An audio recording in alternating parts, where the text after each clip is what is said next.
যে আলেম ওলামারা বোধহয় মেয়েদের লেখাপড়ার বিরুদ্ধে। বেড়া, সভ্যতা শিক্ষা দিছি আমরা মুসলমানেরা। কর্ডোবার সভ্যতা, স্পেনের সভ্যতা, ইউরোপিয়ান কান্ট্রির সভ্যতা, মেডিকেল সায়েন্স, এগ্রিকালচার, সকল কিছুর যে বিকাশ ঘটেছে সবটাই ঘটেছে মুসলমানদের আমলে। ঠিক কিনা কও? আমরা লেখাপড়ার বিরুদ্ধে না, আমরা মেয়েদেরকে অধিকার দিলাম। আমার নবী বলে দিলেন, আমার কাছে তিনটা জিনিস প্রিয়, আমার নামাজ, আমার সুগন্ধি, আর আমার নারী জাতি। অসভ্যের দল এটারে আবার চিত্রিত করেছে, মোহাম্মদ কামুক পুরুষ ছিলেন। নাউজুবিল্লাহ বলবেন না? উনি মেয়েদেরকে বেশি পছন্দ করে। বোকার দল। মেয়ে মানে স্ত্রী না, মেয়ে মানে মা, মেয়ে মানে নিজের কন্যা। ঠিক কিনা কম? মেয়ে মানে নিজের বোন।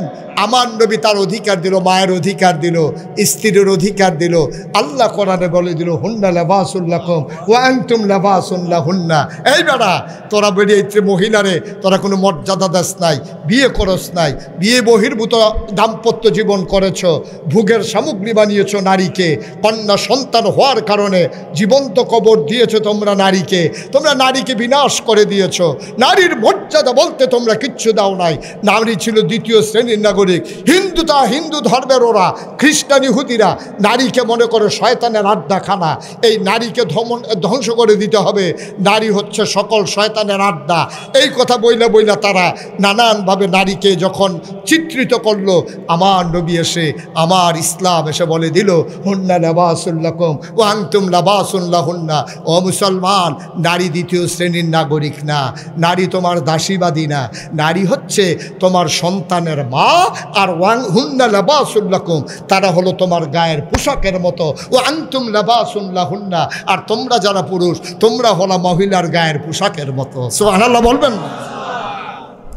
ওয়ানাশহাদু আন্না সাইয়্যিদানা ওয়া হাবিবানা ওয়া মাওলানা মুহাম্মাদান আবদুহু ওয়া রাসূলুহু আল্লাযী আরসালাহু বিল হাক্কি বাশীরাও ওয়া নাযীরা ওয়া দাঈয়ান ইলাল্লাহি বিইজনিহি وسراجا منيرا قال الله تعالى في القرآن المجيد وفي فرقانه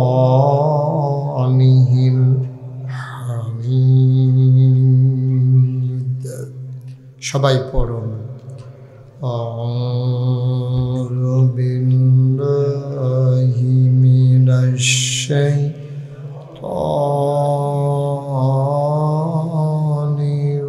রাজীম। বিসমিল্লাহির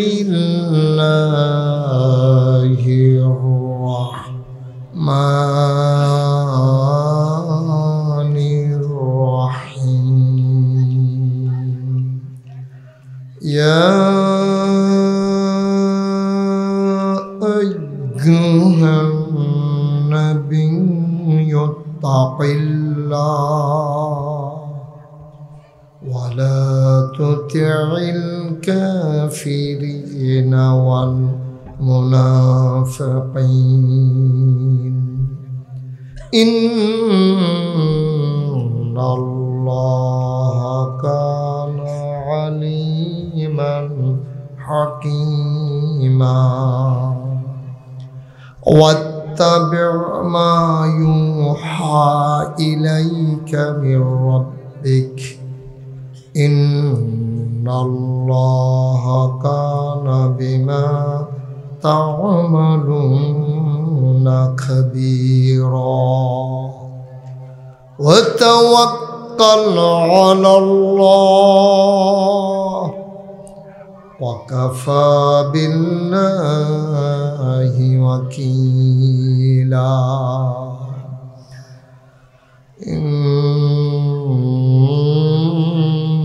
إن الله وملائكته يصلون على النبي يا أيها الذين آمنوا صلوا عليه وسلموا تسليما اللهم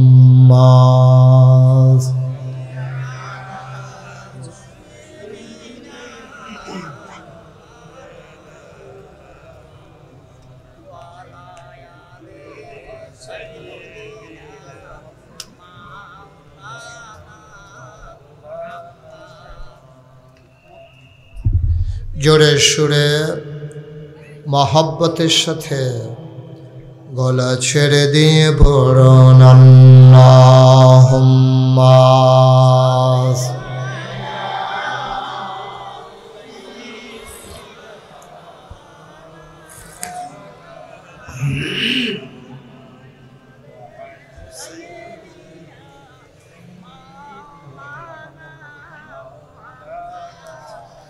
आशिक हुइया पढ़ो दुरूद माशुक तुम्हार मदीनाय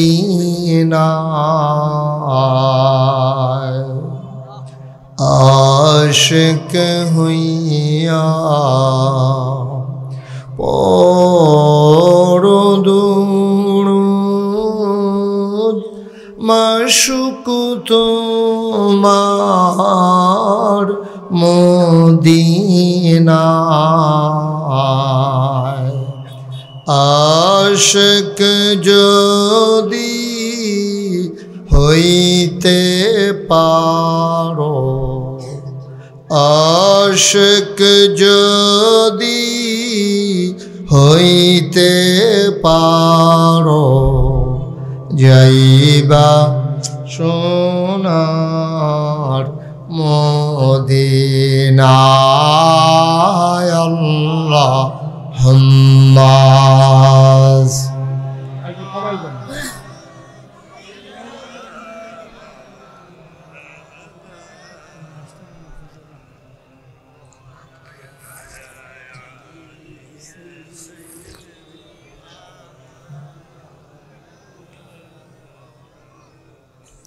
জীবন যদি যায় চলে যাক ঈমান ছাড়া যাবে না জীবন যদি যায় চলে যাক ইসলাম ছাড়া যাবে না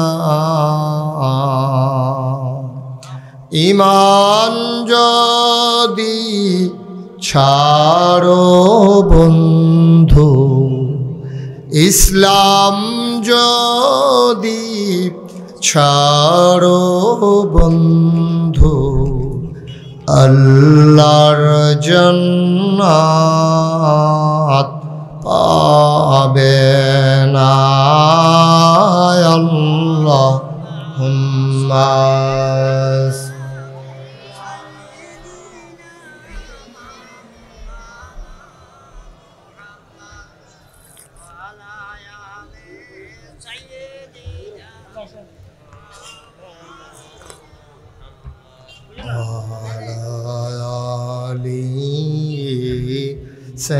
سيدنا مولانا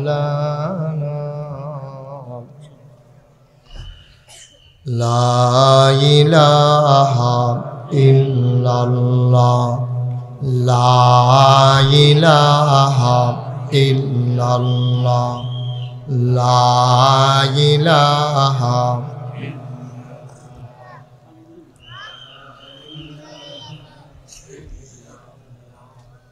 লা ইলাহা ইল্লাল্লাহ লা ইলাহা ইল্লাল্লাহ বসেন লা ইলাহা ইল্লাল্লাহ লা ইলাহা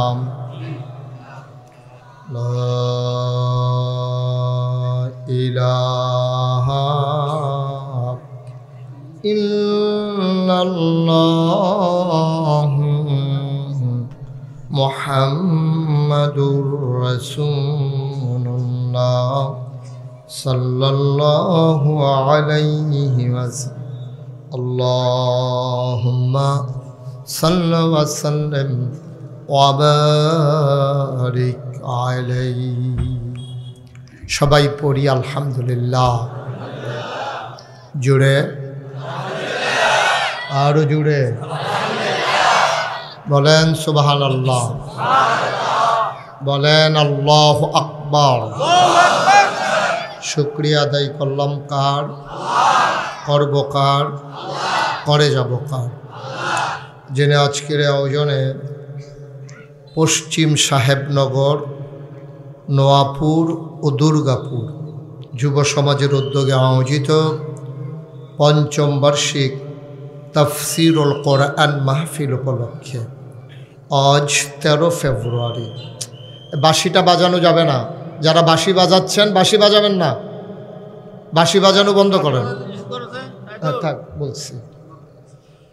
আজকের মাহফিলে যিনি আমাদেরকে 13ই ফেব্রুয়ারি রোজ বৃহস্পতিবার বরকতময় দিন শেষে অন্ধকারের চাদর যখন পৃথিবী ঢেকে দিয়েছে, জানান দিয়েছে রাত হয়ে গেছে, কর্মমুখর কর্মব্যস্ত আনন্দ ঘন একটি দিন অতিবাহিত করার পরে স্বাভাবিকভাবে ক্লান্ত পরিশ্রান্ত অবসন্ন এ পিঠ যখন বিছানা চায়, দু চোখ যখন ঘুম চায়, দেহ যখন আরাম চায়, সব কিছু হারাম করে দিয়ে সুজলা সুফলা সোনার বাংলাদেশের এ অজপাড়াগায় নিবৃত পল্লীতে ছায়া ঘেরা মায়া ভরা সুন্দর সুনিবিড় সুশৃঙ্খল পরিবেশে মাথার উপরে সামিয়ানা, নিচে বসার জায়গা, লাইটিং মাইকিং এর ব্যবস্থা করে এই এলাকার হাজার হাজার মানুষ থেকে যাচাই করে বাছাই করে করুণা করে দয়া করে মায়া করে সকল প্রকারের ঝামেলা থেকে মুক্ত রেখে অসুস্থতা থেকে সুস্থ রেখে যিনি আমাদেরকে আসার বসার কিছু কথা শোনার সুযোগ করে দিলেন, হৃদয়ের সবটুকুন আবেগ উচ্ছ্বাস ভালোবাসা আকতি কাকতি মিনতি জমা করে মাবুদের শিখানো কালেমা দিয়ে চিৎকার করে সবাই পড়ি আলহামদুলিল্লাহ। জনাব সাহেবে সদর আজকের এই মাহফিলের জনাব সভাপতি জনাব আব্দুল গফরান শাহ, আজকের মাহফিলের বিশেষ মুফাসসির হযরত মৌলানা মুফতি মিজানুর রহমান কাসেমি, মাহফিলের প্রিয় পরিচালক হযরত মৌলানা মুফতি তারিকুর রহমান আল মাদানী কথা বলেছেন। প্রাণপ্রিয় সংগঠন বাংলাদেশ জামাত ইসলামের বিভিন্ন পর্যায়ের নেতৃবৃন্দ কথা বলেছেন। ভাতৃপ্রতিম সংগঠন জাতীয়তাবাদী দল বিএনপির সম্মানিত ইউনিয়ন সভাপতি এবং অন্যান্য রাজনৈতিক নেতৃবৃন্দ, এই এলাকার বিভিন্ন মসজিদের ইমাম সাহেবান, ওলামাই কেরাম, মুরব্বিয়ানে আজম উপস্থিত হয়েছেন।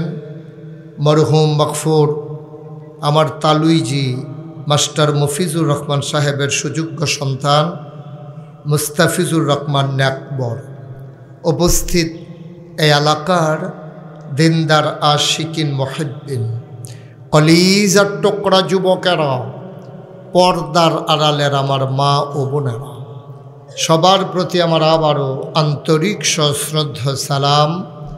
আসসালামু আলাইকুম ওয়া রাহমাতুল্লাহি ওয়া বারাকাতুহু। আমার আগে সত্যিকার অর্থেই যিনি বলেছেন, পরিচালনা করেছেন, তিনি বলেছেন আমি এই এলাকায় আগে আর কখনো আসিনি। এক এক এলাকায় মাহফিলের কিছু নিয়ম কানুন থাকে স্থানীয়, এটা নতুন আসার কারণে আমার হয়তো জানা নাই। আপনাদের মাহফিল একটা নিয়ম হলো 2-3 জন আলাদা আলাদা ওয়াজের মাঝে দিয়ে কথা বলতে হবে, এটা একটা নিয়ম আছে না? আমি তো মনে করছি এটা নিয়ম, এই জন্য আমি ডরে কিচ্ছু কই না। হ্যাঁ, যে নিয়ম, কারণ কোন এলাকায় কী নিয়ম আমি তো আর জানি না। এটা তাহলে কথা কোয়ার কোনো নিয়ম টিয়ম না, নিয়ম একই। মাহফিলের ভিতরে হাঁটাহাঁটি উঠাউঠি এটা আমি মোটেও পছন্দ করি না, দয়া করে এই কাজটা করা যাবে না। 2 নম্বরে এই যে অনেকেই দেখলাম কথা বলা যাবে না। যদি মাহফিল ভালো না লাগে, আমার ওয়াজ সবার কাছে ভালো লাগতে হবে এমন কোনো কথা নেই।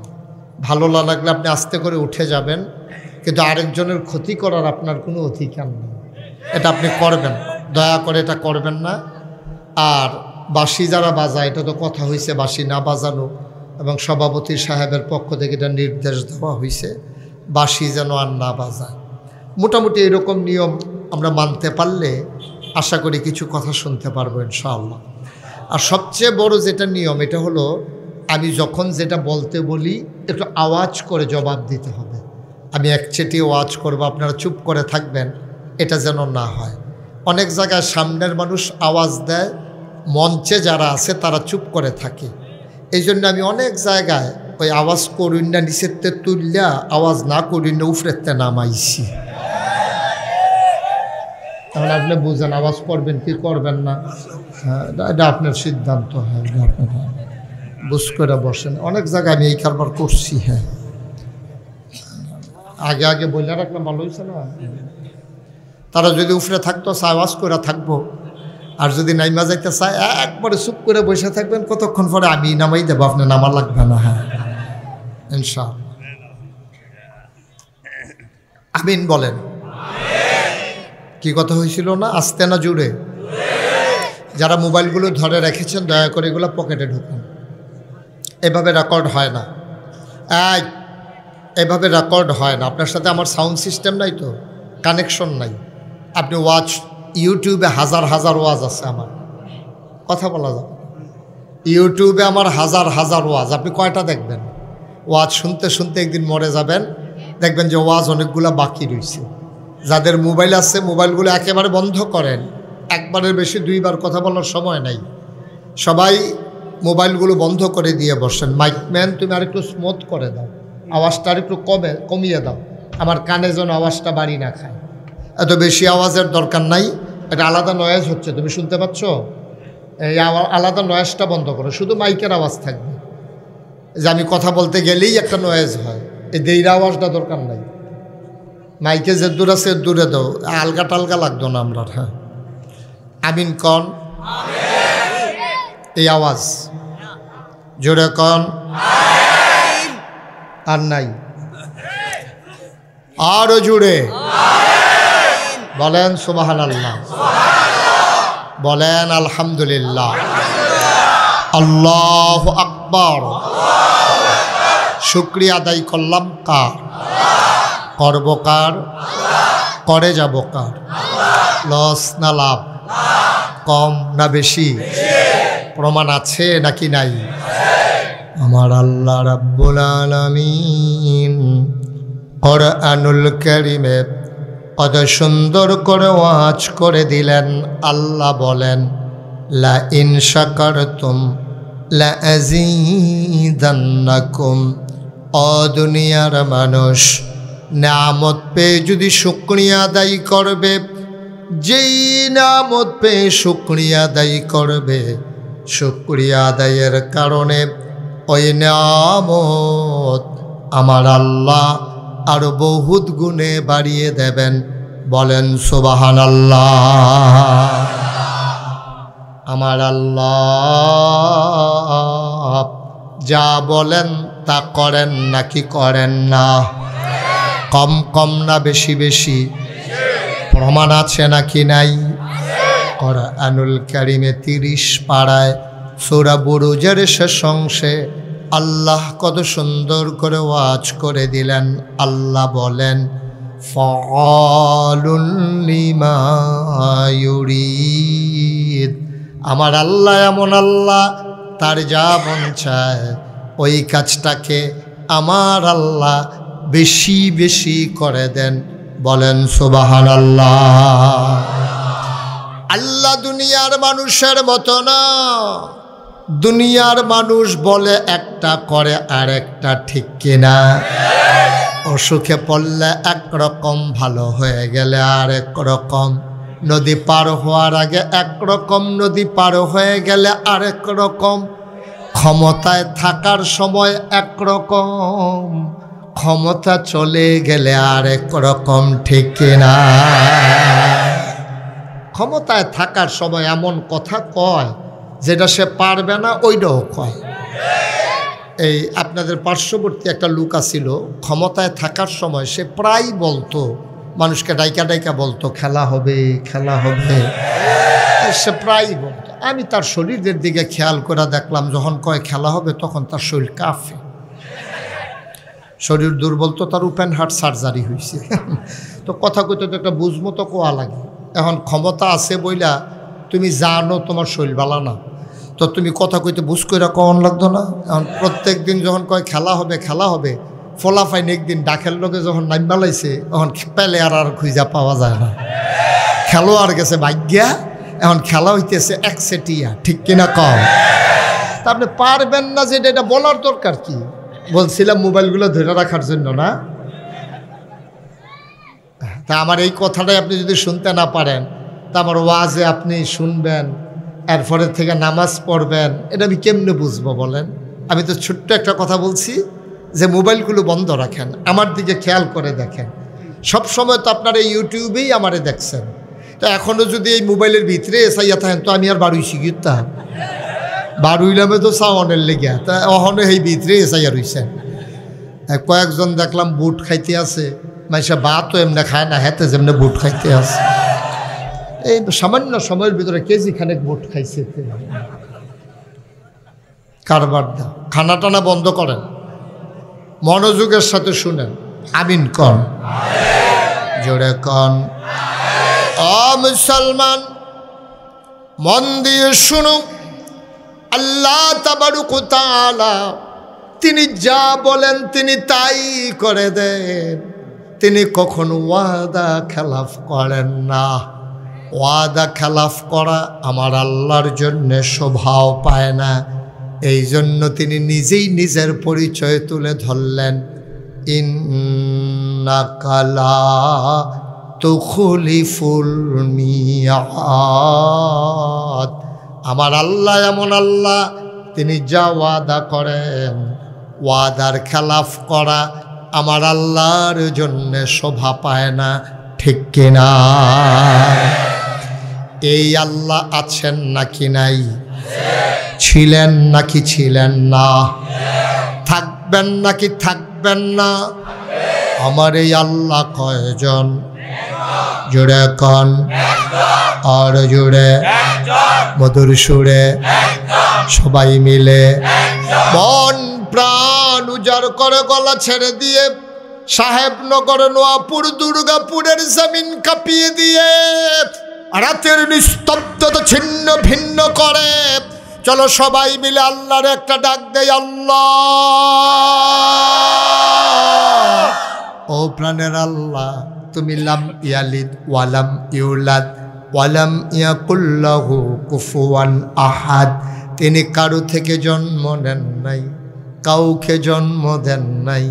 অবন্ধু, দুনিয়ায় পীরের মতো পীর হয়, নেতার মতো নেতা হয়, মন্ত্রীর মতো মন্ত্রী হয়, এমপির মতো এমপি হয়, আমার আল্লাহর কি মতো হয়, আমার আল্লাহর কি নমুনা হয়, আমার আল্লাহর কি ডুপ্লিকেট হয়, আমার আল্লাহর কি মডেল হয়।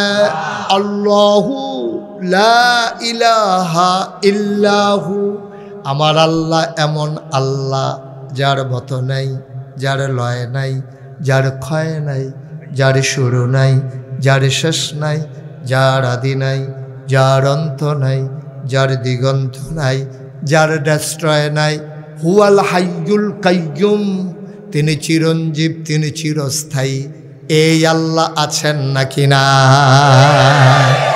মহব্বতের সাথে গলা ছেড়ে দিয়ে চলো সবাই মিলে আবারও জানিয়ে দেই, লা ইলাহা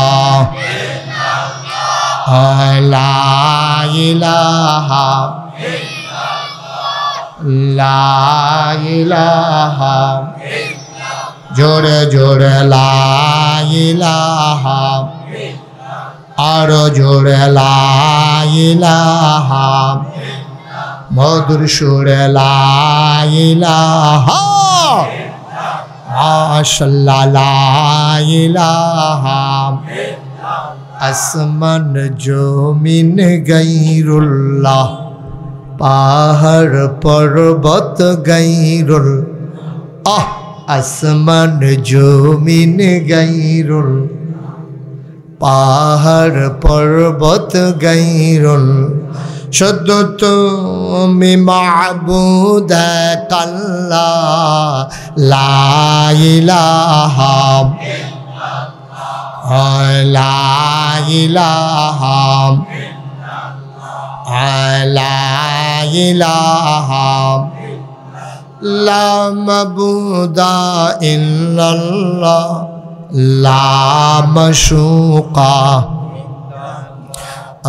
লা মওজুদা লা মকসুদা, জোরে জোরে লা ইলাহা, ওর জোরে লা ইলাহা, মধুর সুরে লা ইলাহা, মাশাআল্লাহ লা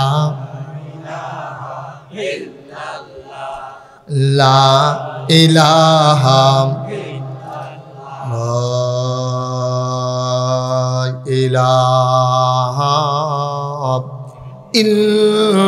ইল্লাল্লাহু মুহাম্মাদুর রাসূল সাল্লাল্লাহু আলাইহি ওয়াসাল্লাম। আমরা কথায় কথা না বাড়িয়ে সরাসরি কোরআনে ঢুকে যেতে চাই। কোরআনে ঢোকার আগে মারদুদ শয়তান থেকে ফেনাহ চাই, যিনি রহমান যিনি রহিম, তার নামে শুরু করি, সবাই পড়ি। আউযু বিল্লাহি মিনাশ শাইতানির রাজিম। বিসমিল্লাহির রাহমানির রাহিম। ইয়া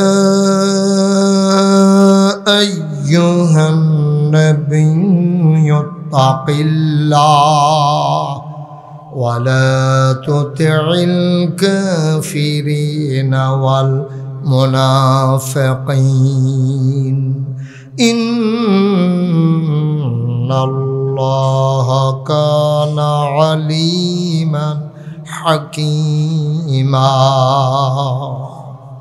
আমার আল্লাহ রাব্বুল আলামিন কোরআনুল কারীমে 30 পারা কোরআনের 21 পারায় সর্বশেষ সূরা।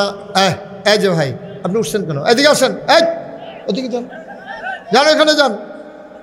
ছেলে ওখানে যাও, যেখান থেকে উঠে আসছো এখানে যাও। ওমা যায় না কেন? ওখানে যাও। এটা কি কারবার? মাহফিলটা মাত্র শুরু করছি না, দোকানটা খুললে সারছি না, কয় বাহি দেন। হাতে মনে করছো অন্য হুজুর।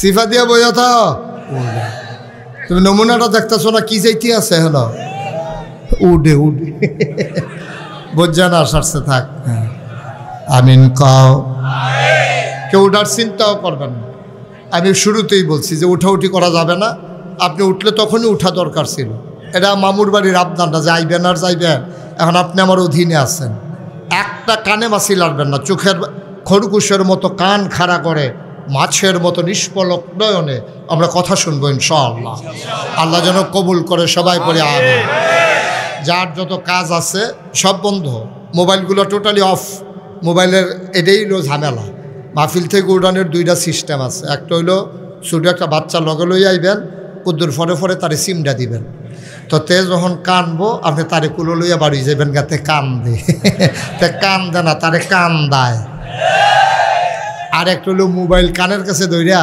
আইতে আসি জরুরি মানে তার কাছে খুব জরুরি একটা ফোন আছে মনে হয় যেমন বাংলাদেশের প্রধানমন্ত্রী আর কি বাংলাদেশের প্রধানমন্ত্রী সারা বেলা হয়ে গেছে গাতে উঠে হেন একবারে চুপ করে কথা শোনো আমিন কম আমার আল্লাহ রাব্বুল আলামিন কুরআনুল কারীমে 30 পারার ভিতরে 21 পারায় সর্বশেষ একটা সূরা আছে সূরার নাম সূরা আহজাব 9টা রুকু 73টা আয়াত আল্লাহ তাবারক ওয়া তাআলা সুন্দর খুব খেয়াল আল্লাহ কয় ইয়া আইয়ুহান নবী হে নবী এটা একটা বিশেষ নবীজির মর্যাদা নবীজিরে কখনো ইয়া মুহাম্মদ বলে আল্লাহ ডাক দেন নাই এটা হচ্ছে একটা আদর এটা হচ্ছে একটা মায়া এটা হচ্ছে একটা সম্মান এটা হচ্ছে একটা ভালোবাসা আর ভালোবাসা এমনই জিনিস লাভ does not keep A record of রং ভালোবাসা কখনো ভুলের হিসাব রাখে না ঠিক কিনা নবীর প্রতি আল্লাহর ভালোবাসা কম না বেশি কথা কানা কম না বেশি ভালোবাসার কথা আইতে আছে একদিন পরে সামান্য একটু ধৈর্য ধরে আইতে আছে একটু সব আল্লাহর ভালোবাসা নবীর প্রতি কম না বেশি আল্লাহ তাবারক ওয়া তাআলা ভালোবাসা লাভ মায়া মহব্বত প্যার এটারে আল্লাহ তাবারক ওয়া তাআলা 100 ভাগ করেছেন কয় ভাগ বা কথা কয় না কয় ভাগ সবাই কথা বলতে হবে চুপ করে কথা শোনা যাবে না আমি শুরুতেই বলছি কথা বলতে হবে মনোযোগের সাথে কয়শো ভাগ মায়াটাকে ভালোবাসাটাকে যেটাকে পেয়ার বলা হয় আর যেটা মোহব্বত এই ভালোবাসাকে আল্লাহ 100 ভাগ করেছেন 99 ভাগ মায়া আল্লাহ তার নিজের জন্য রেখে দিয়েছেন আর 1 ভাগ মায়াকে আবার 100 ভাগ করে 99 ভাগ আলাদা করে ওই 1 ভাগের 100 ভাগের 1 ভাগ সমস্ত মাখলুকাতকে আল্লাহ দান করেছেন বলেন সুবহানাল্লাহ। একটা মায়ের মনে কতটুকু মায়া পড়েছে, একটা বাবার মনে কতটুকু মায়া পড়েছে, সামান্য একটু ভালোবাসা আমার মনে হয় আমার আল্লাহ একটু ছোঁয়াই নিছে মায়ের মনে। সন্তান যখন মা মা বলে কান্দে আর এই ডাক যখন মায়ের কানে পৌঁছে যায় মার কলিজায় মানে না দুনিয়ার সব একদিকে, সন্তানের টান ভালোবাসা মহব্বত একদিকে, ঠিক কিনা? এই মহব্বত 99 ভাগ আল্লাহর জন্যে। আর আল্লাহ তাবারক ওয়া তাআলা যুগে যুগে অসংখ্য নবী এবং রাসূল পাঠিয়েছেন ক্রমধারায় সময়ের ব্যবধানে। যিনি সবার শেষ, যিনি সবার সেরা, যিনি ইমামুল মুরসালিন, যিনি খাতামান নবিয়্যিন, যিনি রাহমাতুল লিল আলামিন, আকায়ে নামদার তাজদারে মদিনা মুহাম্মদ মুস্তাফা আহমদ মুজতবা সৈয়দুল মুরসালিন খাতামান নবিয়্যিন, মক্কার মতি মদিনার জ্যোতি দুকুলের সাথী ফখরে মওজুদাত সৈয়দুল আনাম রহমতে দো আলম হুজুর পরনূর সাল্লাল্লাহু আলাইহি ওয়াসাল্লাম। আদম আলাইহিস সালাম থেকে শুরু করে একেবারে শেষ নবী পর্যন্ত আল্লাহ তাবারক ওয়া তাআলা যত নবী এবং রাসূল পাঠাইলেন, যিনি সবার শেষ, যিনি সবার সেরা, তিনি তোমার আমার নবী, নবী মুহাম্মদুর রাসূলুল্লাহ সাল্লাল্লাহু আলাইহি ওয়াসাল্লাম। নবীর নাম শুনলে কি পড়তে হয়? 2-1 বার না 12 বার, 2-1 দিন না প্রতিদিন, 2-1 সপ্তাহ না প্রতি সপ্তাহ, 2-1 মাস না 12 মাস, 2-1 বছর না সারা জীবন আমরা পড়ব সাল্লাল্লাহু আলাইহি ওয়াসাল্লাম। একটা জায়গায়ও আল্লাহ মোহাম্মদ বলে ডাক দিলেন, অথচ ওনার নাম মোহাম্মদ। ওনার নাম কি? আমার কথা কয় না, নবীজির নাম কি? মোহাম্মদ। জিবরাইল আলাইহিস সালাম, আল্লাহর নবী যখন হেরা গুহায় ধ্যানমগ্ন, জিবরাইল এসে নবীকে সালাম দিলেন, আসসালাতু ওয়াসসালামু আলাইকা ইয়া রাসূলুল্লাহ, আসসালাতু ওয়াসসালামু আলাইকা ইয়া হাবিবাল্লাহ, আসসালাতু ওয়াসসালামু আলাইকা ইয়া শাফিউল মুজনিবিন, আসসালাতু ওয়াসসালামু আলাইকা ইয়া রাহমাতান লিল আলামিন। সুবহানাল্লাহ বলবেন না? জিবরাইল এসে কয়, ও মুহাম্মদ, কি পড়তে হবে? হায় হায়, ও মুহাম্মদ, আপনি আজকে থেকে মোহাম্মদ ইবনে আব্দুল্লাহ না। মক্কায় এখনো নিজের নামের সাথে বাবার নাম মিলাইয়া কয়, তখনও বলতো মোহাম্মদ ইবনে আব্দুল্লাহ, অর্থাৎ মোহাম্মদ তিনি যিনি আব্দুল্লাহর ছেলে। ফোনে কথা বলে, ফোন সাংঘাতিক। ইন্নালিল্লাহ ইন্নালিল্লাহ মাইজদির বাদশা। হ্যাঁ, ফোনে কথা বলা এটা টোটালি অফ। আমিন কন, জোরে কন, আরো জোরে। আল্লাহর নবীকে জিবরাইল এসে কয়, ও মুহাম্মদ, আপনি মুহাম্মদ ইবনে আব্দুল্লাহ না, আজকে থেকে আপনার পরিচয় আপনি মুহাম্মদুর রাসূলুল্লাহ। 30 পারা কোরআনে বারবার আল্লাহ নবীকে ডেকেছেন, কোথাও তিনি মুহাম্মদ বলে একটা ডাকও দেয় নাই।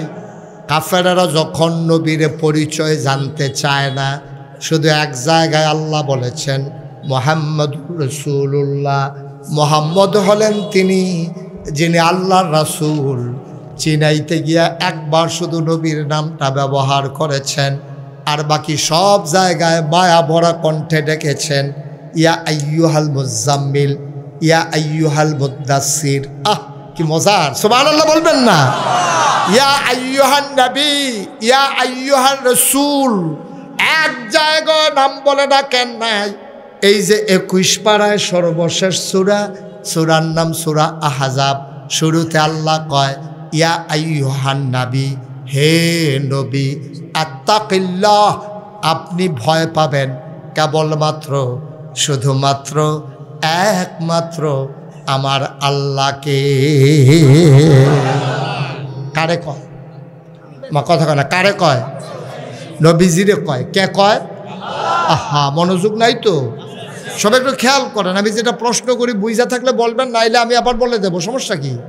এই কথা যে ইয়া আইয়ুহান নবী, এই ডাক কে দিছে? কারে দিছে? কি বলে? আত্তাকিল্লাহ, আপনি ভয় পাবেন শুধু আল্লাহরে। পুলিশ রে, র্যাব, গোয়েন্দা, দলীয় ক্যাডার না, কাউকে না। আপনি কাউকে ভয় পাবেন না। কিসের র্যাব, কিসের গোয়েন্দা, কিসের পুলিশ, কিসের দলীয় ক্যাডার, কাউকে ভয় পাবেন না। কারণ যারা মরতে শিখেছে তাদেরকে কখনো পরাভূত করা যায় না, ঠিক কিনা? দেখলেন না, 17টা বছর রাষ্ট্রীয় সকল আপনার মেশিনারিজগুলোকে তারা ক্ষমতা পাকাপুক্ত করার জন্য ব্যবহার করেছে। পুলিশকে তারা পরিণত করেছে দলীয় ক্যাডারে। র্যাব, গোয়েন্দা, তারপরে বিজিবি, তারপরে দলীয় ক্যাডার, তারপরে আমলা, কামলা, বদুল্লা যা আছে সবটির ক্ষমতা পাকাপুক্ত করার জন্য তারা ব্যবহার করেছে। কিন্তু যেদিন আমার যুবকেরা সিনা টান টান করে দাঁড়িয়ে গেছে, সেই দিন বন্দুকের গুলি ফেল মেরেছে। আফসোস লাগে তখনই, এই বাংলাদেশ যত রাষ্ট্রীয় কর্মচারী কর্মকর্তা আছে তাদের বেতন হয় আপনার আমার টাকায়, ঠিক কিনা বলো? আমাদের ট্যাক্সের টাকায় যাদের বেতন হয়, আমাদের টাকায় যে বন্দুক কেনা হয়, আমাদের টাকায় যে গোলা বারুদ কিনা হয়, আফসোস হচ্ছে গোটা বিশ্বের মানুষ তাকিয়ে দেখলো 24 সালে আমার টাকায় কেনা বন্দুকের গুলি আমার ছেলের বুককে ঝাঁঝরা করে দিয়েছে, ঠিক কিনা বলো? আমার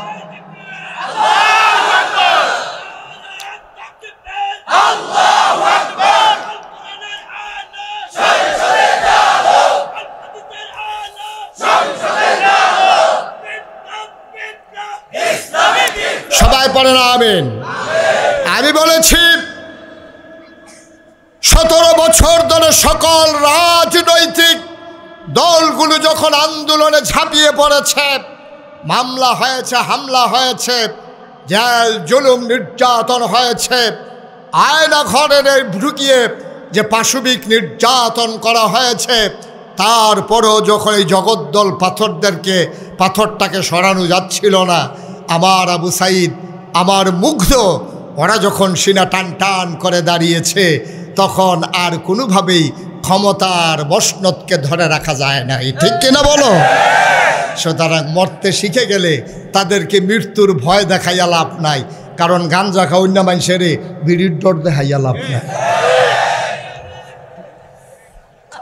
হ্যাঁ, তো গাঞ্জা তারে কই বিড়ি দিয়ে তোরে মেরালাম, হ্যাঁ তো কই বেড়া ভিতরে আইয়ার যায়, তারা পাই না কিছু।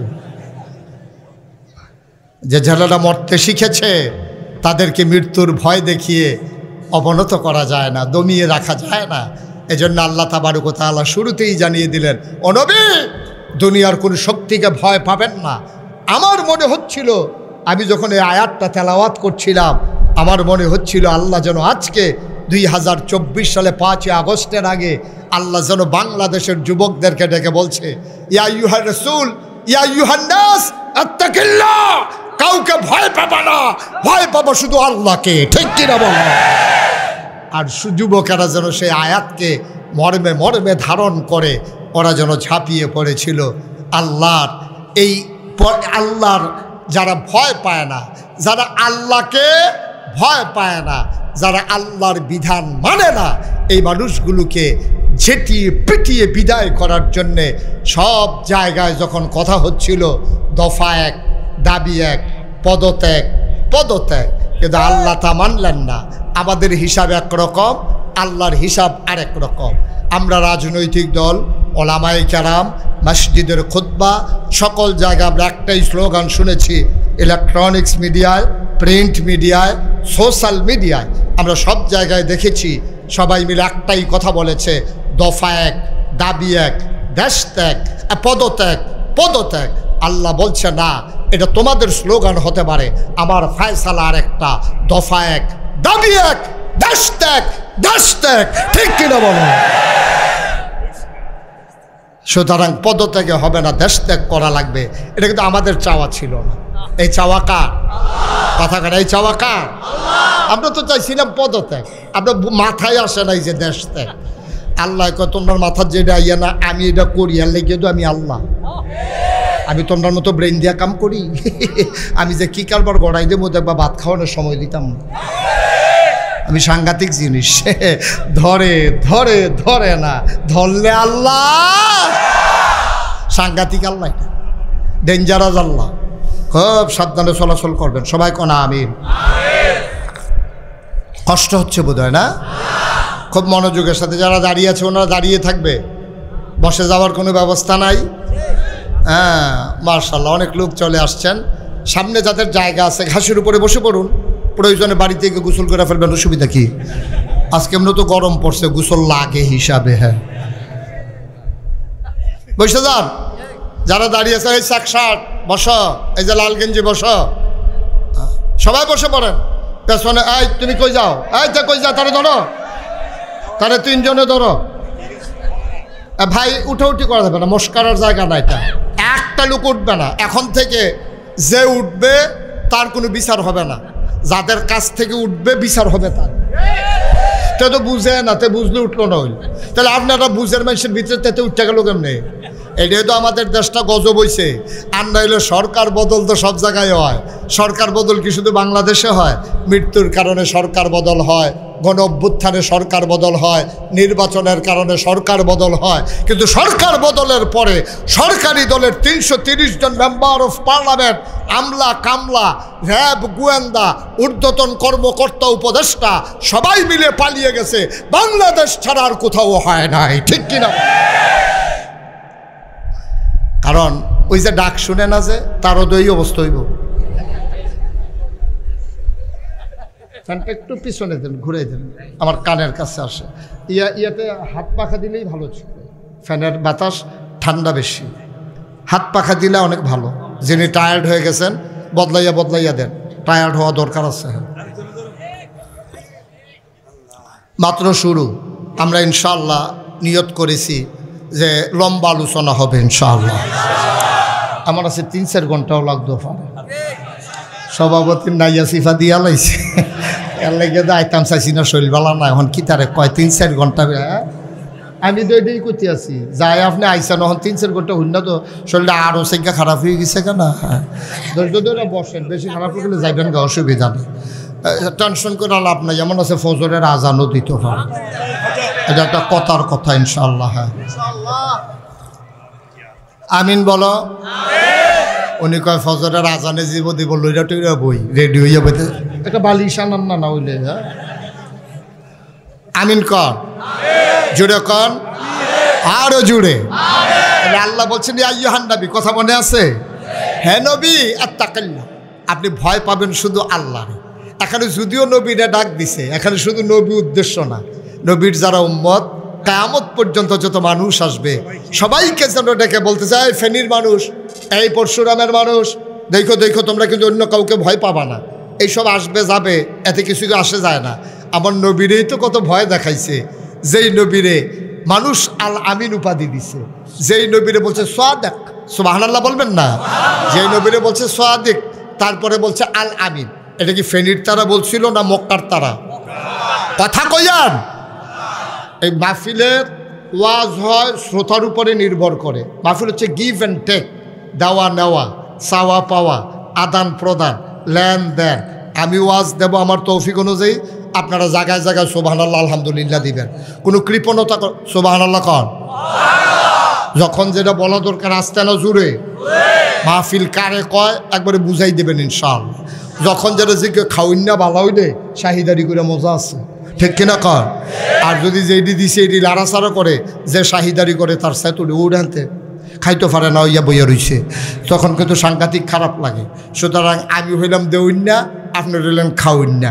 আমি দেওয়ার আগে লুকমা দিয়া ফেলবেন যেন শাহিদার মাপ চাওয়া লাগে।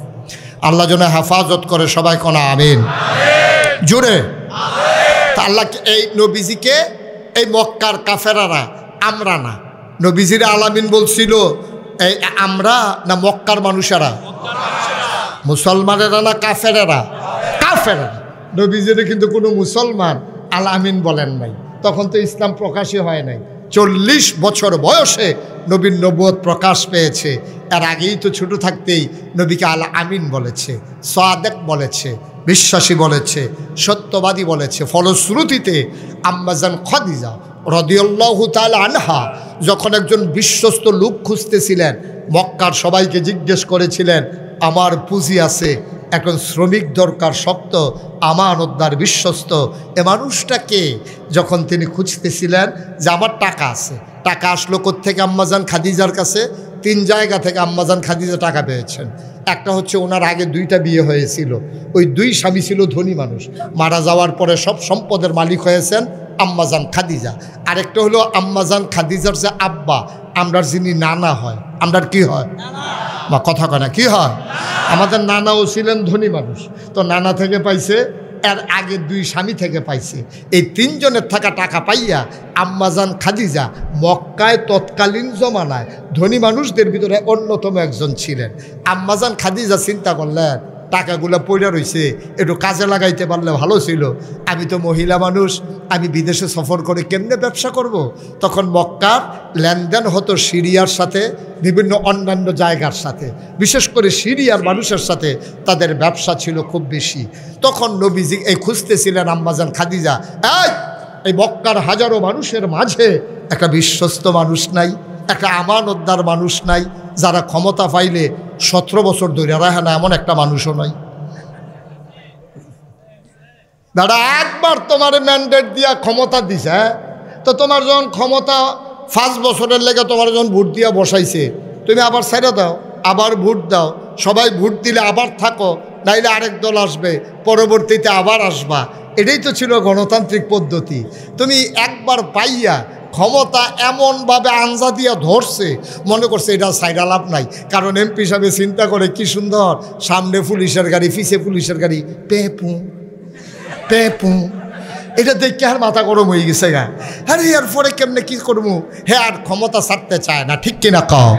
আর ক্ষমতার স্বাদ এমনই জিনিস, এটা বড়ই এত মজা, এটা আর চিন্তা করে নাই যে পরবর্তীতে কী হবে। আমি বলি ক্ষমতা হচ্ছে কচু পাতার পানির মতো টলমলো টলমলো, যে কোনো সময় মৃদু মন্দ বাতাসে কাত হয়ে যেমন পড়ে যেতে পারে, ওই বুঝটাই ওরা হারিয়ে ফেলেছিল। এইটাই হয় যুগে যুগে, ঠিক কিনা কও? আল্লাহর নবী তৎকালীন জামানায় তখনও তার নবুয়ত প্রকাশ পায় নাই। মক্কার মানুষগুলার মাঝে আম্মাজান খাদিজা রাদিয়াল্লাহু, কথা মনে আছে নাকি? উনি যখন খুঁজতেছিলেন একটা বিশ্বস্ত আমানতদার লোক দরকার, যারা শক্ত করে ধরে থাকে না, সবাই মিলে যার কাছে জিজ্ঞেস করে সবাই একটা মানুষের ব্যাপারে ভোট দেয়, তার নাম হইল মুহাম্মাদুর রাসূলুল্লাহ সাল্লাল্লাহু আলাইহি ওয়াসাল্লাম। সবাই কয় একটা মানুষ আছে ভালো, বিশ্বস্ত আমানতদার, তার নাম হলো মুহাম্মদ সাল্লাল্লাহু। আম্মাজান খাদিজা যখন প্রস্তাব দিলেন, পুঁজি আমার, শ্রম আপনার, ব্যবসা যা হবে 50-50, অর্ধেক লাভ আমার, অর্ধেক লাভ আপনার, আপনি কি রাজি? নবীজি এই প্রস্তাব পাওয়ার পরে নবীর যিনি তৎকালীন অভিভাবক, তিনি হচ্ছেন চাচা আবু তালেব। তিনি চাচা আবু তালেবকে জিজ্ঞেস করলেন যে চাচা, খাদিজার কাছ থেকে একজন, খাদিজা নাকি একটা মহিলা আছে, উনি প্রস্তাব দিছে ব্যবসা করতে চায়, লাভ হলে 50-50, আমি কি ব্যবসায় রাজি হয়ে যাব?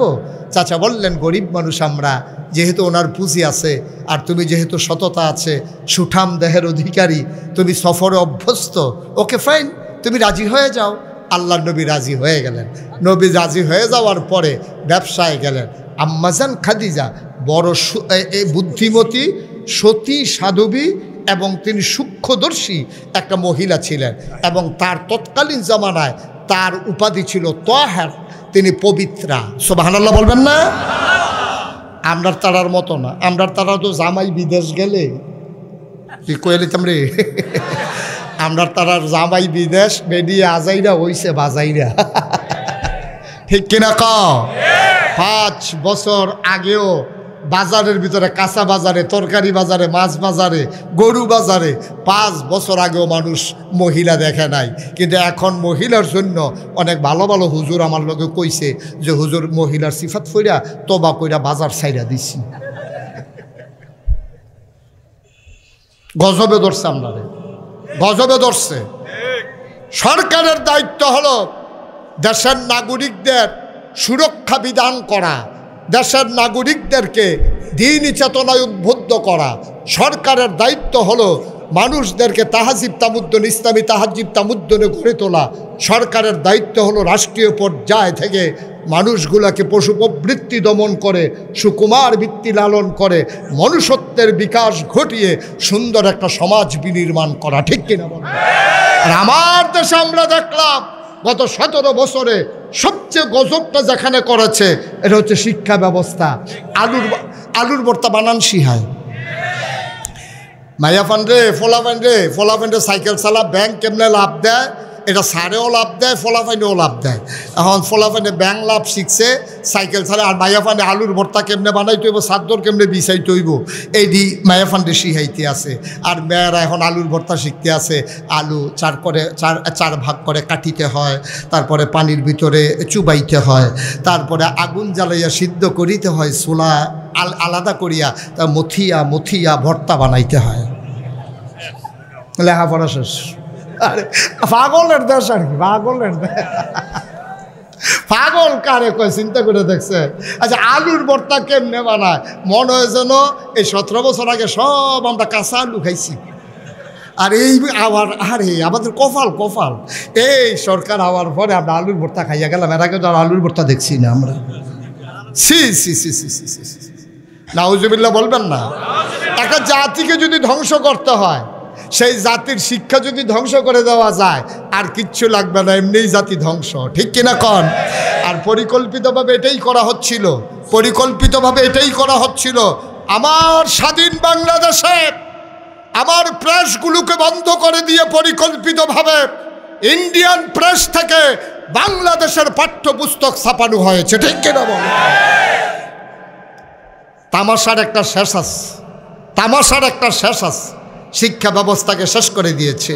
ঝেঁটিয়ে পিটিয়ে মুসলমান যারা সাহিত্যিক, তাদের গল্প, প্রবন্ধ, কবিতাগুলোকে বিদায় করে দিয়ে বঙ্কিম, শরৎ, রবীন্দ্রনাথ আর নানান ধরনের আজেবাজে রাইটার, যাদের নাম জীবনে শুনি নাই, তাদের এই কবিতা, গল্প, প্রবন্ধ পাঠ্য করা হয়েছে 92% জন লোক মুসলমানের দেশে। ঠিক কিনা বলো?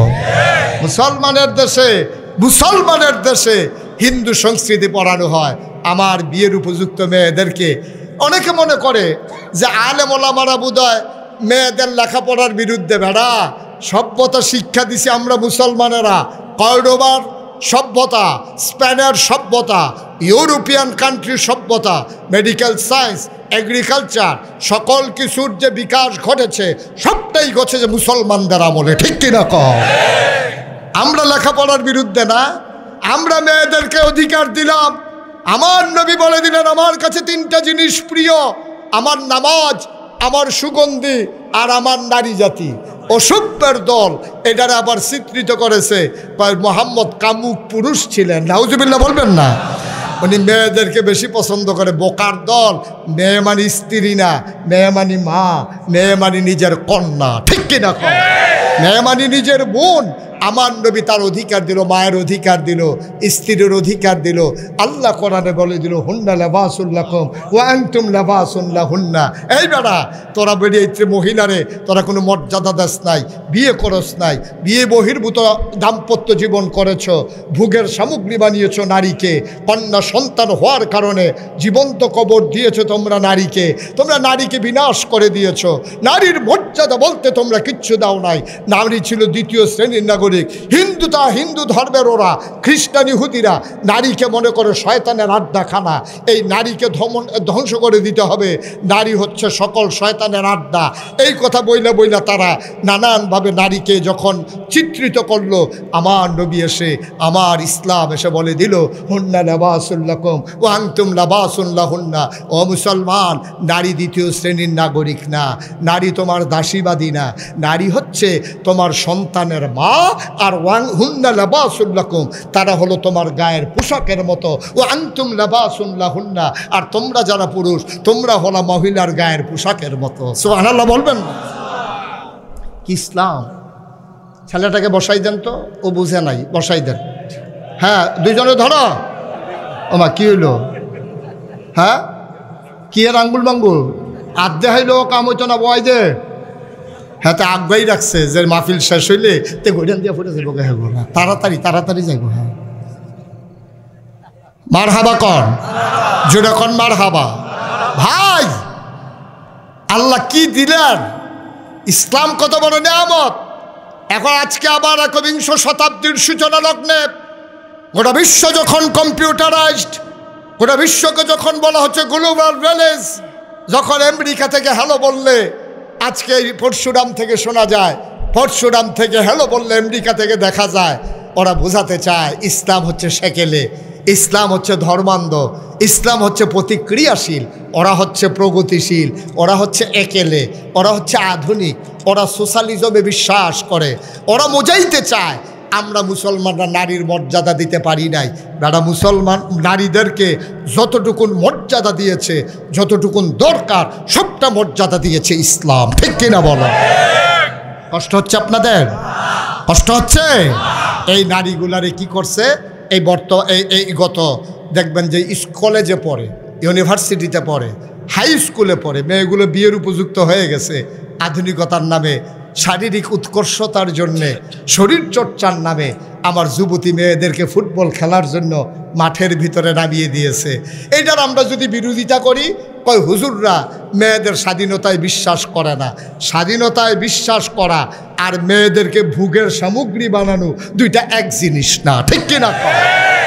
শিয়াল যখন, খুব খেয়াল করেন সিহন কথা, শিয়াল যখন মুরগির পক্ষে মিছিল বার করে তখন বুঝতে হবে কুসকুস কালা হায়। শিয়ালে মুরগির পক্ষে মিছিল বার করছে, মিছিলের স্লোগান তো শুনেন নাই? শিয়াল বুঝাইতেছে মুরগিদেরকে, এই বোকা হইছ, তোমরা যে সন্ধ্যার পরে ঘরে ঢুকিয়া যাও, তোমাদের কোনো স্বাধীনতা নাই? তোমরা মিছিল বার করো যে সন্ধ্যার পরে আমরা ঘরে ঢুকবো না, আমরা রাস্তায় থাকবো, গাছের ডালে থাকবো। এখন মুরগিরা তো আর বুঝে নাই, মুরগি তো বোকা। মুরগি মিছিল বার করছে মালিকের বিরুদ্ধে যে আমরা রাস্তায় থাকবো, গাছের ডালে থাকবো, আমরা সন্ধ্যার পরে আমরা ঘরে ঢুকবো না। আমাদের মুরগির কি স্বাধীনতা নাই? এখন শিয়াল এই বুদ্ধি দিয়ে মুরগিরে যখন বাইর করছে, এখন শিয়াল এই সন্ধ্যা যখন হয়েছে, রাত যখন গাঢ় হয়েছে, এখন আর তালাশ করা লাগে না, ধৈরা ধৈরা শিয়াল মুরগি খায়। মুরগির স্বাধীনতা সেখানেই শেষ। ঠিক কিনা কও? আজকেও যারা বাংলাদেশে নারী স্বাধীনতার নামে উলঙ্গ অর্ধলঙ্গ করে, 31st নাইটের নামে, 14ই ফেব্রুয়ারি ভ্যালেন্টাইন্স ডে এর নামে, স্বাধীনতা দিবসের নামে, আর আমার পহেলা বৈশাখের নামে আমার যুবতী নারীদেরকে যারা রাস্তায় নামাতে চায়, যারা ভোগের সামগ্রী বানাতে চায়, ওরা লম্পট, ওরা দুশ্চরিত্র। ঠিক কিনা বলো? ওরা শিয়ালের মতো ওই মুরগির স্বাধীনতার পক্ষে মিছিল বের করছে। বেড়া, আমার মেয়েরে তুমি রাতের বেলা বাইরে নিতে চাও যেন ভোগের সামগ্রী বানাইতে ভালো হয়। তোমরা কি এটাই মনে করছো? আমরা বিশ্বাস করি সমাজ বিনির্মাণে পুরুষের যেমন দায়িত্ব, নারীরও দায়িত্ব আছে। এই অধিক চাকাকে যদি আগাই নিতে হয়, চাকার দুইটা অংশ। সাইকেলটা চালাইলে আগ্রয় কোন সময়? চাক্কাটা যখন ঘুরে, এই চাক্কার ভিতরে দুইটা অংশ থাকে, একটা হইল টায়ার আর একটা হইল টিউব। এই নারী হইল টিউব আর টায়ার হইল পুরুষ, দুইটা মিলে এই চাক্কা। এই সমাজ সভ্যতার চাকা হচ্ছে নারী আর পুরুষ। এখন টিউবে যদি কয় যে আমি ভিতরে থাকি, আমারে কেউ দেখে না, আমি এখন থেকে টায়ারের বাইরে দিয়া থাকবো,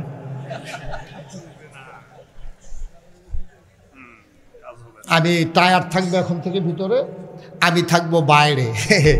এই বিড়ি রাস্তা, মাটির রাস্তার যেমন তেমন, ফাঁকা রাস্তা দুটোনের পরে ঠুস একটা আওয়াজ হয়েছে, কই কি তারে কয় টায়ার ফুটটা গেছে, টিউব ফুটটা গেছে। ও মায়েরা, মায়েরা হইল টিউব, পুরুষেরা হইল টায়ার। টায়ার ধাক্কা নেবে, কিল নেবে, ঘুষি নেবে, পাথরের আঘাত নেবে, পিচ করা পথের ঘষা নেবে, ব্রেক সামাল দেবে টায়ার, আর টিউব নিরাপদে ভিতরে থাকবে। আমার নারী ঘর সামলাবে। যুদ্ধের ময়দানে নারীও যাবে, পুরুষও যাবে, যুদ্ধ করবে পুরুষ, আর আহত পুরুষকে সেবা করবে নারী। ঠিক কিনা বল? কে বলছে নারীর অধিকার নাই? নারীর অধিকার নাই বলছে কে? আম্মা জান আয়েশা রাদিয়াল্লাহু তাআলা আনহা 2210টা হাদিস বর্ণনা করেছেন। যদি নারীর অধিকার না থাকতো, শিক্ষা না থাকতো, তাইলে নারী কেমনে 2210টা হাদিস বর্ণনা করলো? এ নারী আম্মা জান আয়েশা 2210টা হাদিস বর্ণনা করেছেন, বর্ণনা করে শিখিয়ে দিলেন।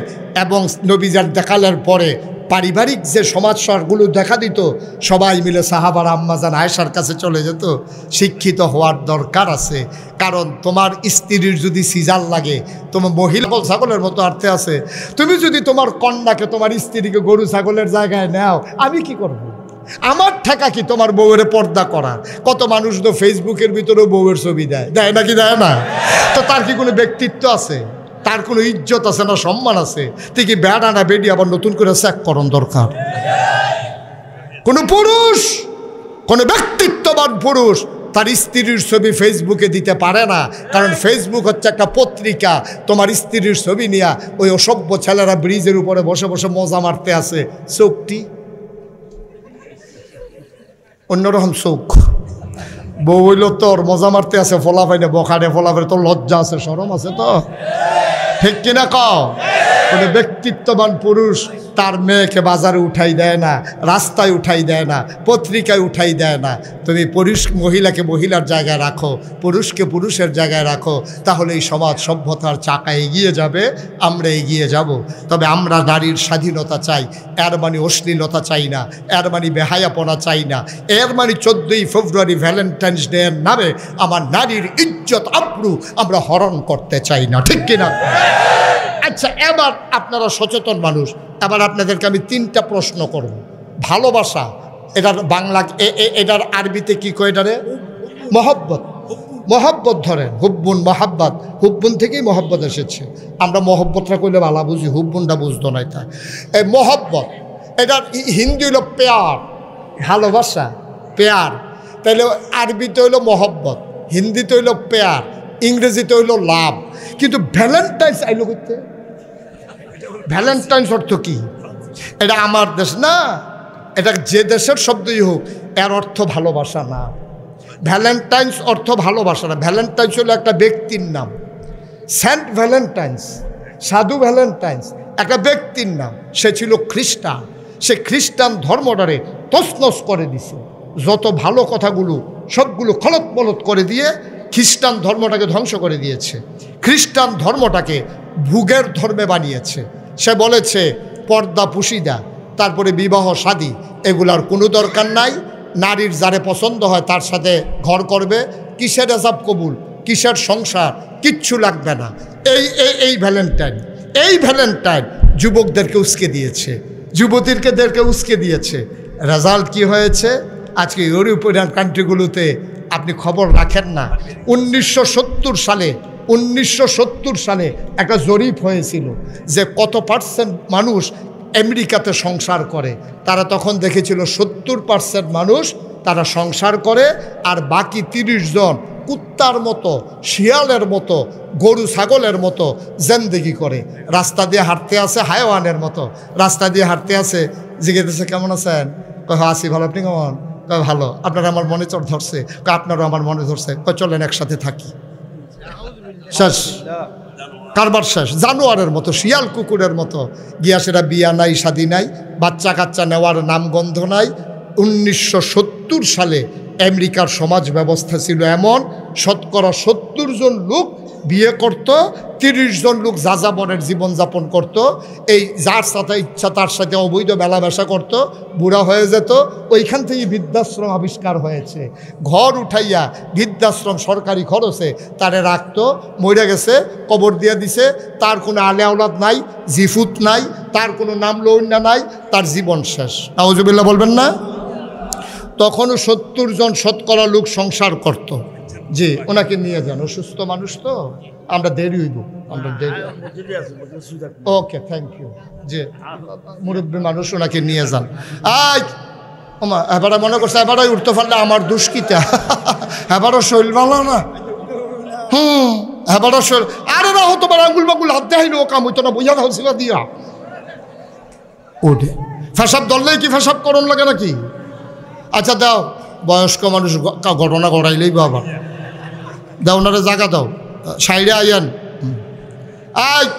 কষ্ট হইতেছে আপনাদের? যেই কথাটা বলতেছিলাম, শতকরা 70 জন মানুষ সংসার করত, বাকি 30 জন সংসার করত না। এই গত 2000 সালে এটা আবার জরিপ করছে। এখন দেখে যে শতকরা 50 জন সংসার করে, আর 50 জন সংসার ছেড়ে দিছে। বাংলাদেশে এখন এই ঘটনা শুরু হয়েছে। বাংলাদেশে লিভ টুগেদার করে, মানে বিবাহ শাদী নাই। ফলা মাইয়া ইউনিভার্সিটিতে পড়ে, ঢাকা শহরে অনেক, আপনার এই ঢাকা ইউনিভার্সিটির আশেপাশে অনেক ভাষা ভাড়া হয়, তারা পরিচয় দেয় স্বামী স্ত্রী, আসলে ছাত্রছাত্রী। তাদের বিবাহ শাদী নাই, তারা একসাথে থাকে, এক রুমে থাকে, অবৈধ মেলামেশা করে। এখন মেয়ের বয়স হয়ে গেছে 40, মা বাপে বিয়া চাইতে আছে ফসুরাবের, পরশুরামের মাইয়া গেছে ঢাকা পড়তো, তাই এখন অন্য ফলাফানের লোকে থাহে। এখন এই মাইয়ার যখন বিয়ে আইয়ে এই মাইয়ার বিয়া বসতে রাজি না, তার বিয়ার কথা শুনলেই তাই রাগ হয়, ঝামেলা, বাচ্চা, কান্নাকাটি, প্রস্রাব পায়খানা পরিষ্কার করন, দুধ খাওয়ান, এটি সাংঘাতিক ঝামেলা। এইসবের দরকার নাই, যার যেমনি মন চায় এমনি একসাথে চলবে, খাবে। এই বাংলাদেশে অধুনা এই কারবার শুরু হয়েছে, আর এইগুলা আমদানি করছে তথাকথিত প্রগতিশীল নামে একদল অসভ্য বর্বর, একদল যাযাবর মূর্খ প্রগতিশীলতার নামে আমার ইসলামকে প্রতিপক্ষ বানাইয়া তারা বেহায়াপনা পশুত্বকে আমার সমাজে কায়েম করতে চায়। ঠিক কিনা বলো? আমরা বলেছি এই দেশ বাংলাদেশ, এই দেশে শতকরা ৯২ জন লোক মুসলমান। এই দেশে আশার নামাজ পড়ে দুরূদ পড়তে পড়তে মানুষ ঘুমোতে যায়, আশার নামাজ পড়ে ঘুমিয়ে পড়ে, ফজরের আজান শুনলে আবার ঘুম ভাঙে। যেই দেশের মানুষদেরকে হক্কানি পীর মাশায়েখ আলেম ওলামারা নেংটির বদলে লুঙ্গি পরা শিখিয়েছে, হরারামের জায়গায় কলমা পড়তে শিখিয়েছে, শ্রীর জায়গায় মোহাম্মদ লিখতে শিখিয়েছে, যেই দেশে মানুষগুলো ধর্মীয় চেতনায় বড় হয়েছে, যেই দেশে ৬০ বছর ৭০ বছর সংসার করে সেপারেশনের চিন্তা করে না, এই দেশে তোমরা যারা আজকে এই বেহায়াপনা বিজাতীয় সংস্কৃতি আনতে চাও, মনে রাখবা এই দেশের নাম বাংলাদেশ। ঢাকা রাজধানীতে শীততাপ নিয়ন্ত্রিত কক্ষে বসে পুলিশ পাহারায় ইসলামের বিরোধিতা করা সহজ, পাল্লা পরশুরামের জমিনে এসে বলো পিঠের চামড়া নিয়ে ঢাকা যাওয়া যাবে না।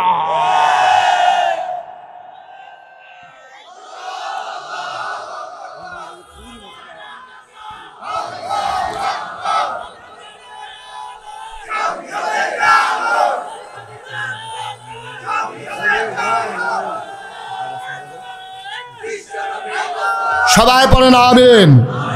সুতরাং সজাগ থাকতে হবে, আমাদেরকে জানিয়ে দিতে হবে আমরা ছিলাম, আমরা আছি, আমরাই থাকবো ইনশাআল্লাহ। আমরা গজিয়ে উঠা কচুরি পানা না যে গরু লাগাইয়া খাওয়াই ফেলবা, আমরা সমুদ্রের ফেনা না যে বাতাসের সাথে মিশে যাব। এই মুসলমানের শিকড় ৭ জমিনের নিচে, তাদের ডালপালা ৭ আসমানের উপরে। ঠিক কিনা বলো? ইচ্ছে করলেই দমিয়ে দেওয়া যাবে না, ইচ্ছে করলে মিটিয়ে দেওয়া যাবে না। নবীকে তারা চেষ্টা করেছে, আল্লাহ নবী সকল ক্ষেত্রে বৈপ্লবিক পরিবর্তনের মাধ্যমে আল্লাহর জমিনে আল্লাহর দ্বীনকে কায়েম করে দেখিয়ে গেছেন। ঠিক কিনা বলো? কষ্ট হচ্ছে বোধহয় না? আর সামান্য একটু, মুসলমান মন দিয়ে শুনো রে ভাই, আমার আল্লাহ রাব্বুল আলামিন নবীজিকে যখন ডেকে বললেন, ও নবী ভয় পাবেন শুধু আল্লাহরে, ওয়ালা তুতিল কাফিরিনা ওয়াল মুনাফিকিন, কাফের মুনাফিক যারা তাদের অনুসরণ অনুকরণ করা যাবে না, যাবে না, যাবে না। ঠিক কিনা? যেই নবীরে তৎকালীন জমানায় মানুষগুলা আল আমিন বলল, যেই নবীরে সবাই মিলে সাদেক বলল, সেই নবী যখন দ্বীনের দাওয়াত দিল মক্কায়। আবার খেয়াল করেন, আমাদের চিকন কথা আমরা চলে আসছি। নবীর জন্ম মক্কায়, শৈশব মক্কায়, কৈশোর মক্কায়, তারুণ্য মক্কায়, যৌবন মক্কায়, বিয়ে করলেন মক্কায়, মেয়ে বিয়ে দিলেন মক্কায়, নিজের বাড়ি মক্কায়, শ্বশুর বাড়ি মক্কায়, সব মক্কায়, লেনদেন করলেন মক্কায়, ব্যবসা করলেন মক্কায়, থাকতে পারলেন না মক্কায়, চলে যাওয়া লাগলো মদিনায়। ঠিক কিনা? কারণ কি? নবীর ব্যবহার খারাপ ছিল? জোরে কথা বললেন, এটা ইমানের প্রশ্ন। নবীর ব্যবহার খারাপ ছিল? নবীর লেনদেন খারাপ ছিল? জায়গা জমি দখল দিছিল? মক্কার ক্ষমতা কুক্ষিগত করতে চাইছিল? মক্কার সামাজিক ব্যবস্থা নিজের কন্ট্রোলে নিতে চাইছিল? নবীজি কিচ্ছু চান নাই। নবীজি এমন সোনার মানুষ, আহারে ওই যে আম্মাজান খাদিজা ব্যবসায় পাঠাইছে, উনি বড় বুদ্ধিমতী, তীক্ষ্ণ অনুভূতি সম্পন্ন। তিনি পাঠানোর সময় একটা যুবক ছেলের সাথে দিচ্ছে, বলছে এই তুমি ওনার সাথে থাকবা আর ফলো করবা, মানুষটা কেমন, চরিত্র কেমন, ব্যবহার কেমন, লেনদেন কেমন, তুমি বইলো না কিছু, শুধু খেয়াল করবা। যুবকটা যখন এই নবীজি ব্যবসা করে আসলেন, ব্যবসা শেষ হলো তো, ব্যবসা করে আসার পরে আল্লাহর নবী এসে লাভের টাকাগুলো দিলেন, বললেন এই হলো পুঁজি, এই হলো লাভ। আম্মাজান খাদিজা তাকাইয়া দেখে মক্কার সবাই মিলে যেই লাভ করেছে, এই নবীজি একা, সবাই যা নবীজি একা তার চাইতে বেশি। সুবহানাল্লাহ বলবেন না? সবাই মিললে 500, নবী একাই 750 লাভ। আম্মাজান খাদিজা এত খুশি হয়েছে, তিনি 50-50 ভাগ করার পরে ওনার লাভের অংশ থেকে নবীকে কিছু উপটোকন উপহার দিলেন। নবীজি চলে গেলেন বাড়িতে। এবার ওই যে খাদেমরা ডাক দিয়ে আছে, এদিকে আসো, এই যে মানুষটার সাথে যে গেছে মানুষটা কেমন? তো মানুষটা কেমন বলতে পারবো না, তবে সফরে আমরা সব কাজ ভাগ করে নিছিলাম। কেউ তরকারি কোটা, কেউ রান্না করা, কেউ লাকড়ি আনা, কেউ বাজার করা, কেউ খাসি জব করা, কেউ গুস্ত ছোলানো, সব ভাগ করে নিছি। নবী এই মুহাম্মদের পক্ষে কাজ ছিল, উনি মানুষকে এই বেড়ে বেড়ে আগে আগে সবাইকে এই শাহিদার, এটা আপনাদের দেশে কী করে, বন্টন করে করে উনি সবাইকে দেবেন। খোদার কসম এতটা দিন আমরা একসাথে ছিলাম, খোদার কসম এই আল্লাহর এই মুহাম্মদ তিনি যে বন্টন করতেন, কোনো দিন সবাইকে খাওয়ানোর আগে লবণ হয়েছে কিনা এইটার নামেও একটা টুকরা গোশত মুখে দিয়েছেন আমরা কেউ দেখি নাই। সুবহানাল্লাহ বলবেন না? আমাদের তারা বন্টনের সময় খায় নাকি খায় না? কথা কনা খায় নাকি খায় না? খায় তো খায়, কুরবানির গুস্ত বেড়াইয়া খায়, দুম্বার গুস্ত আইছে সেই গুস্তও খায়, হগিন্ডি বেডির লেগে বিস্কুট আইছে, সেই বিস্কুট আমরা তে খাইয়া বইয়া রুছি। ঠিক কিনা কও? হগিন্ডি বেডির লেগে বিস্কুট আইছে বিদেশতে, দুম্বার গুস্ত আইছে সৌদি সরকারতে, মেম্বার চেয়ারম্যান এমপি মন্ত্রী ভাগ কইরা তারা দলের লোক লইয়া ভাগ কইরা বনভোজন কইরা হেই দুম্বার গুস্ত আইছে হগিন্ডি বেডির লেগিয়া, আইছে রিক্সাওয়ালার লাগিয়া, সেটা খাইয়া বৈশা থাকে। এই হচ্ছে বাংলাদেশ। আর আল্লাহর নবীর ব্যাপারে সাক্ষী দিল গোলাম যে এই তিনি বন্টনের আগে একটা টুকরা গুস্ত মুখে দিয়েছেন, এমন কোনো প্রমাণ নাই। ঠিক কিনা? আর কি দেখলা? কারো দেখলাম উনি রোদের মাঝ দিয়া জোরে দৌড় দিত, কিন্তু কোনোদিন এই রোদের মাঝ দিয়া যে হাঁটতো, উনি কোনোদিন গরম লাগছে অথবা ঘাম বের হয়েছে আমরা দেখি নাই। সুবহানাল্লাহ বলবেন না? আল্লাহর নবী প্রচণ্ড রোদের মাঝে ভর দুপুরে তীব্র গরমের মাঝে মানুষের মাথা যখন ফেটে যাওয়ার কথা, বালুগুলো যখন একবার উত্তপ্ত, ধান দিলে খই হয়ে যাবে, চাল দিলে মুড়ি হয়ে যাবে, এমন যখন বালুগুলোর অবস্থা, ওই বালুর উপর দিয়া নবী হেঁটে যেতেন। আমরা অবাক বিস্ময়ে তাকিয়ে দেখতাম কেমন করে নবী হাঁটে, নবীর কি গরম লাগে না? আমরা উপরের দিকে তাকিয়ে দেখতাম একটা মেঘমালা, মেঘের একটা টুকরা, মুহাম্মদ যেদিকে যায় মেঘের টুকরাও সেদিকে যায়। আম্মাজান খাদিজা কয়, আর কি দেখেছ? আমি খেয়াল করে দেখেছি উনি এবড়ো থেবড়ো পাথরের উপর দিয়ে সুন্দর করে দৌড়ে দৌড়ে হেঁটে যেতেন অবলীলায়। ওনার পায়ের নিচে পাথর পড়ত, আমাদের পায়ে পাথর পড়লে আমরা চিৎকার করে ওফ বলে ও মাগো বলে চিৎকার করে কাঁদি। আর আল্লাহর নবীর কদমের নিচে পাথর পড়ে নবী হেঁটে যায়, ব্যথা পায় না। আমরা কনফিউজড, আমরা চিন্তায় পড়ে গেলাম, নবীর পায়ের নিচে পাথর পড়লে নবী ব্যথা পায় না কেন? পরীক্ষা করার জন্য নবীর পিছনে পিছনে দৌড়াতাম। যেই পাথরটা নবীর কদমের নিচে পড়েছে ওই পাথরটা হাতে তুলে দেখতাম, এই পাথরটা নবীর কদমের ছোঁয়ায়, নবীর মর্যাদায় শক্ত পাথর তুলার মতো নরম হয়ে গেছে।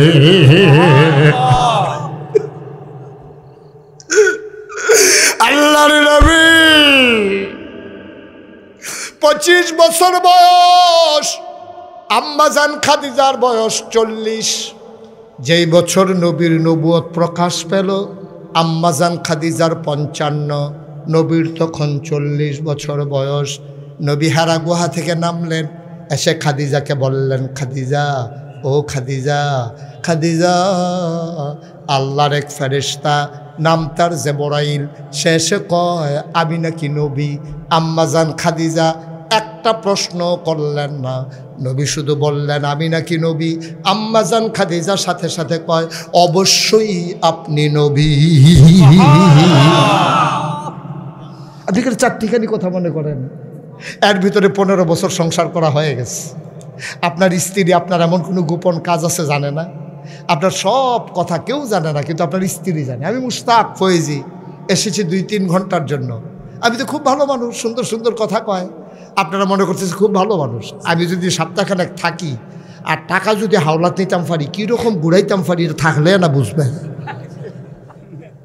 ভালার অত সুইটটা যাবো কাটে হাওলাত দিলে, ফার্স্ট লাইনটা জমিন চাষ করলে না বোঝা যাইব যে লাইল কাটতে কাটতে কার ভিতরে ঢুকা যাই, ঠিক কিনা কন?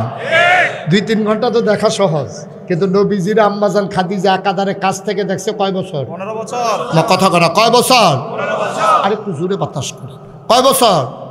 15 বছর। ইনস অ্যান্ড আউট, ভিতর বাহির কোনো কিছু আম্মাজান আয়েশার কাছে গোপন, খাদিজার কাছে গোপন নাই, সব তিনি জেনে ফেলেছেন। নবী ঘুমাইলে নাক ডাকে কিনা, লুঙ্গি কই উঠে, তারপরে কথায় কথায় ধমক দেয় কিনা, তরকারিত লবণ না হইলে কী কারবার করে, আমরা তারা যা করে আর কি, কি কারবার করে সব তো নবীজির আম্মাজান খাদিজা জানে। জান্না শূন্যা চল্লা ফিরা, দেখা না দেখা বুঝা। এরপরে নবীজি যখন কইল আমি নবী, একটা প্রশ্ন আম্মাজান খাদিজা তুললেন না, সাথে সাথে রায় দিয়ে দিলেন আপনি অবশ্যই নবী। সুবহানাল্লাহ বলবেন না? আচ্ছা, আজকে এখন আমরা যারা আছি এখানে, হাজারো জনতা, আমি থেকে শুরু করে আপনারা যারা আছেন, আজকে যখন আমরা মাহফিল শেষ করে বাড়িতে যাব, আপনি বাড়িতে গিয়ে যদি আপনার ওয়াইফকে বলেন অলি অলি, নাগাইশের ফিরসা হুজুরে কইয়া গেছে অলি, আপনার ওয়াইফ কি কইব জানেন? বালিশটার লয়ে বারান্দার যান, অলি বিড়ির মধ্যে লগে দিয়ে আটন যায় না, অলি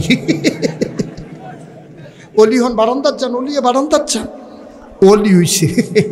আপনার ওয়াইফ আপনাকে অলি মানে না, অথচ 15 বছর সংসার করে ইনসাইড আউট জেনে আম্মাজান খাদিজা রায় দিয়ে দিল আপনি অবশ্যই নবী। সুবহানাল্লাহ বলবেন না? এবার আসেন আসল রহস্য। নবী আবার মুচকি হাসলেন। কেমনে বুঝলা তুমি আমি যে নবী? তুমি তো জানো না, জিবরাইল বলেছে এই জন্য আমি বলেছি, কিন্তু তুমি বুঝলা কেমনে আমি যে নবী? এমনে এমনে বুঝি নাই, 15টা বছর দেখেছি। আমি সেই দিনই বুঝে ফেলেছি যেই দিন আপনি সিরিয়া থেকে ব্যবসা করে ফেরত এসেছিলেন, আমার কর্মচারী যেদিন আপনার ব্যাপারে কথাগুলো বলছিল, সেই দিন আমি খাদিজা বুঝে ফেলছি আপনি সাধারণ কোনো মানুষ না, আপনি এক্সেপশনাল, আপনি ব্যতিক্রমী একটা মানুষ। এই জাহেলিয়াতের জামানায় যেই মানুষটা বন্টনের আগে একটা গোশতের টুকরা মুখে দেয় না, যেই মানুষটা হেঁটে গেলে আকাশের মেঘমালা তারে ছায়া দেয়, যেই মানুষটা হেঁটে গেলে পাথর নরম হয়ে যায়, সেই দিনে আমি বুঝেছি আপনি একটা অন্যতম মানুষ, আপনি ব্যতিক্রমী মানুষ, আপনি যেমন তেমন মানুষ না। কিন্তু ঘোষণাটা আসার বাকি, আমি বুঝে ফেলেছি ঘোষণা একটা আসবেই। নবী গো, ও নবী, আমি বিয়ের জন্য পাগল ছিলাম না, এর আগে আমার 2টা বিয়ে হয়েছে। স্বামীকারে কয় আমি বুঝে ফেলেছি সংসার কি জিনিস আমার বোঝার বাকি নাই। আমার 40 বছর বয়স হয়ে গিয়েছিল, তারপরে আমি কেন আপনাকে বিয়ে করলাম? কারণ হলো একটাই, যেই দিন মহা ঘোষণাটা আসবে সেই দিন যেন আমি আপনার কাছে থাকতে